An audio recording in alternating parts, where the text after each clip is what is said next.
Can you imagine winning a championship and then being forced to tear apart your roster just 1 year later? That's the harsh reality facing the Boston Celtics right now, and it's absolutely infuriating to watch a championship-caliber team get dismantled by the very league rules designed to create competitive balance. The numbers are staggering and frankly disgusting. The Celtics are staring down a payroll and luxury tax bill that could reach nearly $500 million next season. $500 million? That's not just expensive. That's financially catastrophic, even for one of the NBA's most storied franchises. The brutal reality of championship success. Here's what nobody talks about when teams celebrate championship victories: the financial hangover that follows. The Celtics built something special, a roster that perfectly complemented Jason Tatum and Jaylen Brown's talents. They surrounded their stars with exactly the right pieces: Kristaps Porzingis providing the stretch five presence, Jrue Holiday bringing championship experience and elite defense, and a supporting cast that understood their roles. But success in today's NBA comes with a price tag that would make even billionaires wince. The new CBA's second apron restrictions aren't just guidelines, they're financial guillotines, and the Celtics' neck is firmly on the chopping block. The three-team trade that changes everything. ESPN's Kevin Pelton has proposed a trade scenario that would save the Celtics between $135 and $140 million in luxury taxes.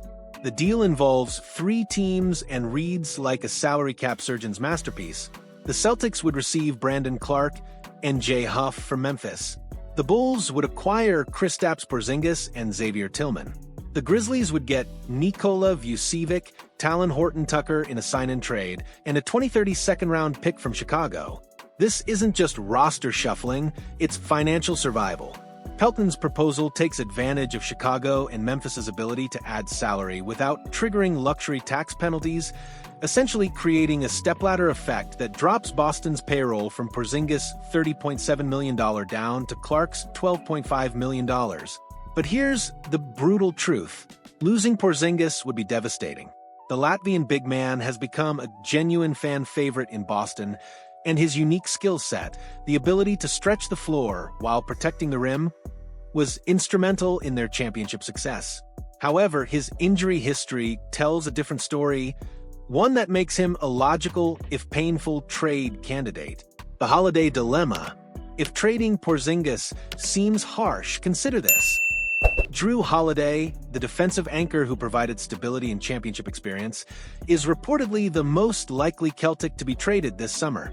According to Bleacher Report's Dan Favale, Holiday's age and massive contract make him an obvious target for cost-cutting measures. At 35 years old, Holiday is earning $33.6 million annually on a 4-year, $134 million deal. That's an enormous financial commitment for a player entering the twilight of his career. The logic is cold but undeniable. Holiday won't be part of the next great Celtics team. With Tatum potentially facing recovery time and the roster needing to evolve, Holiday's massive salary becomes a luxury the Celtics simply cannot afford. This is where the new CBA reveals its most cruel aspect. It doesn't just penalize teams for spending, it forces them to break up championship cores before they've had a chance to defend their titles properly. The free agency complications. The financial squeeze extends beyond potential trades. Luke Kornet, one of the league's most effective backup centers, is hitting unrestricted free agency with what Hoops Hype's Michael Scotto describes as a robust market waiting for him. Kornet has thoroughly outplayed his current contract, ranking among the best players analytically entering free agency. He's exactly the type of role-player championship teams need: reliable, efficient, and perfectly suited to his specific function within the system. But here's the kicker. The Celtics might not be able to afford him. After building the perfect complementary piece around their stars, they could lose him simply because other teams can offer more money without facing the same luxury tax penalties. The same applies to Al Horford, another key veteran presence who's also hitting free agency. Stevens might be forced to choose between keeping Kornet or Horford, a decision that shouldn't have to be made by a defending champion. The systemic problem. What we're witnessing in Boston isn't just one team's financial crisis, it's a systematic flaw in how the NBA approaches competitive balance. The current CBA was designed to prevent super teams and create parity, but it's achieving something far more destructive. It's punishing excellence and rewarding mediocrity. The Celtics didn't build their roster through tampering or star chasing. They developed their core, made smart trades, and created the perfect chemistry. Now, they're being financially penalized for their success, forced to dismantle what they've built not because it doesn't work, but because it works too well. This isn't competitive balance, it's competitive destruction. The bigger picture. The 2025 offseason will see multiple championship-caliber teams forced into similar positions. The Warriors faced this dilemma years ago and chose to pay the luxury tax bills. The Celtics might not have that luxury, both literally and figuratively. What's most frustrating is the timing. This isn't a roster that's been together for 5 years and naturally aged out of contention.